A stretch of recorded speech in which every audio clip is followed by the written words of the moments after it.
Hey, CG Fox here. Let's continue with Maya Modeling Fundamental series. This is part 3 of the series. The link for the other 2 parts can be found in the description. So let's start off with Hotbox Control.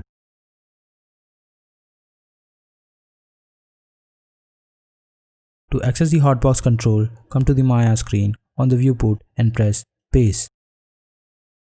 This pie menu over here, it's called Hotbox Control. If you notice, the menu which I showed you in the first part, this menu bar over here, all the menus can be found right over here. This will very much increase the speed of your workflow. Instead of going to the top part and selecting each and every menu from there, you can just press space and get all the menus required just by doing that.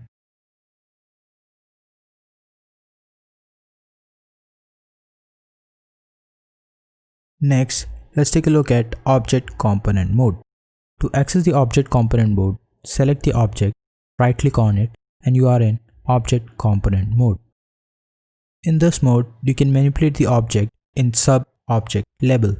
For example, if you select vertex, you can select the vertex of the object and manipulate it. Same goes for other options like edge. You select the edge, you can manipulate it like this.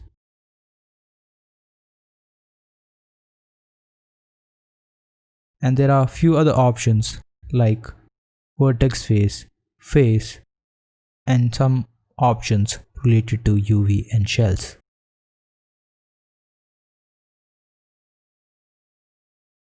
If you have seen my previous video, you'll be wondering what this box in the left side over here is.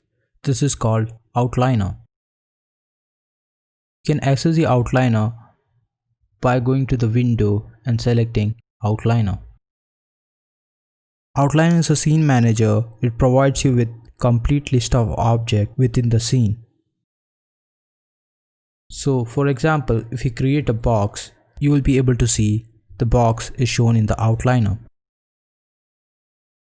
You can also rename the object from here. There are other ways to rename it. This is one of the ways. Let's say box. Outliner is also used to manage the groups and hierarchy of different objects.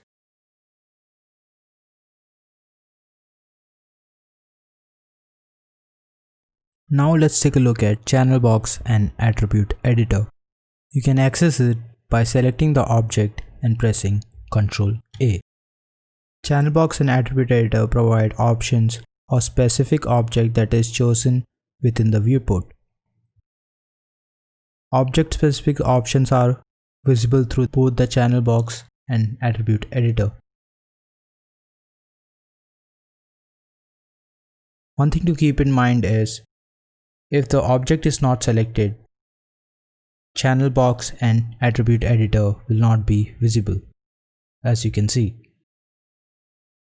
Those are only visible when the object is selected.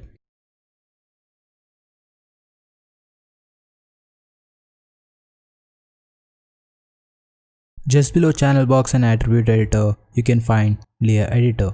Layer Editor places various objects on its own layer and controls the visibility in the viewport.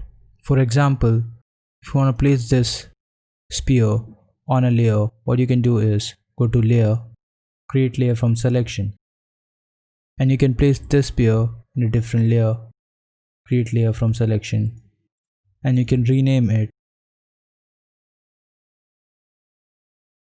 This way you can organize your scene very easily. This is especially useful when your viewport becomes cluttered with many environment models.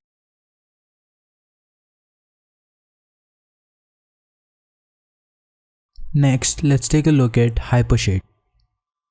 You can access the Hypershade by clicking on this round ball icon, or you can go to the window, Rendering Editor, and Hypershade. You can use Hypershade to create different textures, materials, and also to help you work with texture. That's it for this video. I'll see you all in the next video.